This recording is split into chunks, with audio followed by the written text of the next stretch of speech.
देखिए, आज की क्लास में हम लोग कूलॉम्स लॉ का वेक्टर फॉर्म को करेंगे, जो कि बोर्ड के पॉइंट ऑफ व्यू से इसका डेरिवेशन ज़्यादा इम्पॉर्टेंट है। इस चैप्टर से सबसे ज़्यादा अगर कोई इम्पॉर्टेंट टॉपिक है वो है कूलॉम्स लॉ का वेक्टर फॉर्म बोर्ड के लिए। और इससे रिलेटेड जो भी इम्पॉर्टेंट एग्जाम्पल होते हैं वो आपके बोर्ड में तो कम, लेकिन एंट्रेंस एग्जाम में बहुत ज़्यादा इससे रिलेट करके न्यूमेरिकल्स पूछे जाते हैं। तो हम यहाँ पे इस लेक्चर में इस डेरिवेशन की प्रूविंग को सीखेंगे और अगले लेक्चरों में मैं कुछ जो आपके कूलॉम्स लॉ से रिलेटेड वेक्टर फॉर्म के जो न्यूमेरिकल्स होते हैं उनको आपको सॉल्व करना सिखाऊंगा। तो देखिए, बोला गया है late two charges Q1 Q2। हम मान लेते हैं कि हमारे पास कोई दो चार्ज है Q1 Q2। ये हमारे पास Q1 चार्ज है और ये हमारे पास Q2 चार्ज है।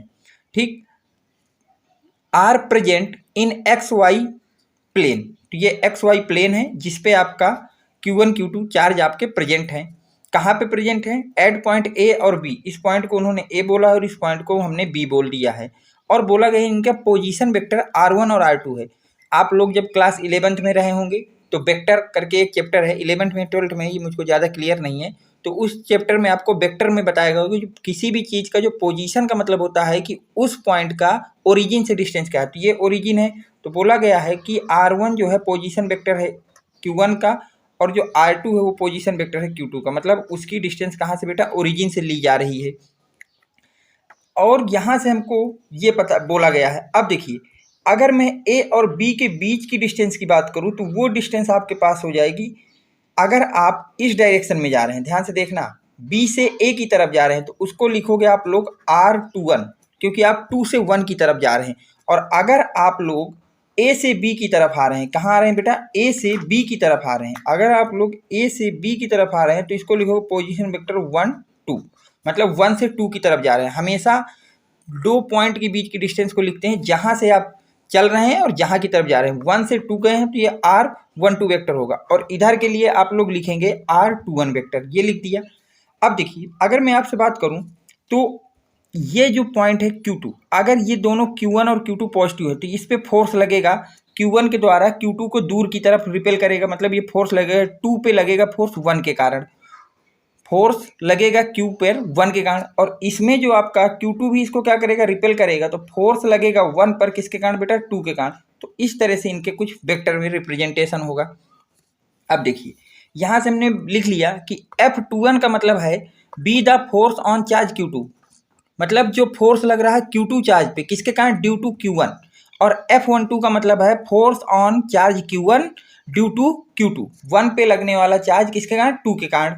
ठीक है, तो अगर हम लिखें force on Q1 due to the Q2, Q1 का फोर्स लिखना है किसके कारण भैया? Q2 के कारण। तो F12 हो जाएगा, 1 पे फोर्स लिखना है 2 के कारण, के Q1 Q2 बाई R21, क्योंकि उस पे जो फोर्स है हमको कहाँ जाना है? Q2 पे फोर्स देखना है ना, क्या पे देखना है? 1 पे फोर्स देखना है। तो 1 पे देखना है तो 2 से चलेंगे, 2 से 1 की तरफ। तो यहाँ लिखेंगे R21 का स्क्वायर और यूनिट वेक्टर, जो भी यहाँ डिस्टेंस है उसका यूनिट वेक्टर, क्योंकि जब भी आप यूनिट फॉर्म वेक्टर फॉर्म किसी का लिखते हो तो उसको उसकी डायरेक्शन के साथ मल्टीप्लाई करते हैं। डायरेक्शन कौन रिप्रेजेंट करता है? Unit vector. तो R21 का यूनिट वेक्टर हो जाएगा। अब हम ये जानते हैं कि जो यूनिट वेक्टर होता है वो क्या होता है? वेक्टर डिवाइड बाई वेक्टर का मैग्नीट्यूड। तो ये वेक्टर और वेक्टर का मैग्नीट्यूड के बराबर होगा। तो F12 का फार्मूला नया निकल के आ गया, के Q1 Q2 R21 का होल स्क्वायर पहले से था, और जो है R यूनिट वेक्टर है उसकी जगह रख सकते हैं R वेक्टर का cap, R vector divide by R vector का मैग्नीट्यूड। ठीक है, 21 से तो ज़्यादा नहीं बता रहा, ये तो आपको बता ही दिया Q1 का मतलब क्या है। तो यहाँ से आ जाएगा फोर्स 1 पे लगने वाला 2 के कारण जो फोर्स होगा कितना हो जाएगा? के Q1 Q2 by R21 vector divide by R21 का होल क्यूब, क्योंकि नीचे मैग्नीट्यूड था और बगल में स्क्वायर से दोनों को मल्टीप्लाई कर दोगे तो ये क्यूब हो जाएगा। ठीक, आगे देखिए। अब देखिए, इसी तरह हम लोग निकालेंगे force on Q2 due to Q1। Q2 पे फोर्स निकालेंगे किसके कारण भैया? Q1 कारण। तो उसको क्या बोलोगे? फोर्स 2 1 बोलोगे, क्योंकि 2 पे लगेगा 1 कारण। तो उसका फार्मूला क्या हो जाएगा?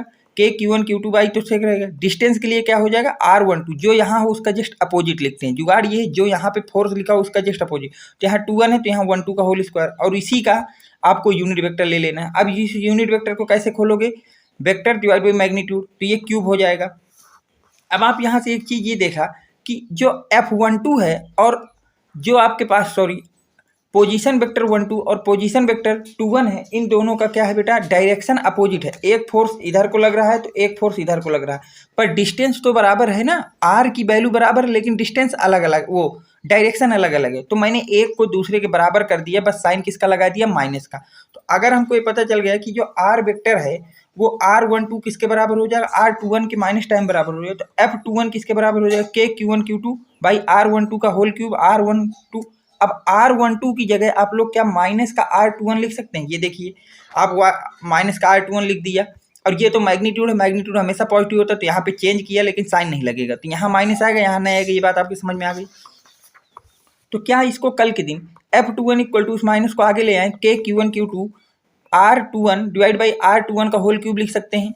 और क्या ये पूरी की पूरी जो वैल्यू आपके सामने रखी हुई है ये F12 की वैल्यू है, तो यहाँ से पता चल गया कि दोनों फोर्स आपस में इक्वल होंगे, बट दोनों की डायरेक्शन क्या होगी, अपोजिट होगी।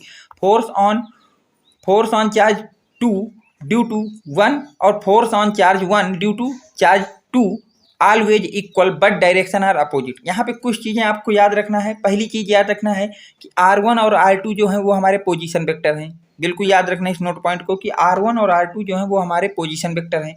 अगली चीज़ आपको याद रखना है R12 एंड R21 जो है वो हमारे डिस्प्लेसमेंट वेक्टर हैं। अगली चीज़ R12 एंड R21 R12 का यूनिट वेक्टर है, R12 और R21 ये दोनों के दोनों आपके यूनिट वेक्टर हैं। किसी भी वेक्टर के ऊपर अगर आपने कैप लगा दिया तो उसको यूनिट वेक्टर बोलते हैं। फ्रॉम Q1 टू Q2 जो R12 है वो कहाँ से कहाँ के बीच का यूनिट वेक्टर है, Q1 से Q2 के बीच का, और जो आपके पास R21 है वो आपका यूनिट वेक्टर है Q2 से Q1 के बीच में।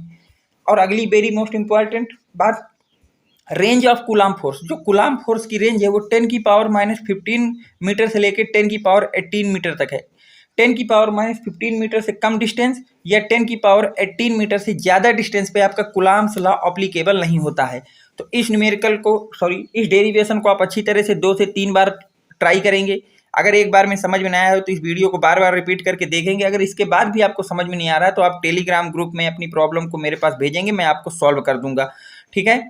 तो इसको इंपॉर्टेंट कर लेना, बहुत ही ज़्यादा इंपॉर्टेंट बोर्ड के पॉइंट ऑफ व्यू से ये डेरिवेशन है। उम्मीद करता हूँ ये डेरिवेशन आपके समझ में आया होगा।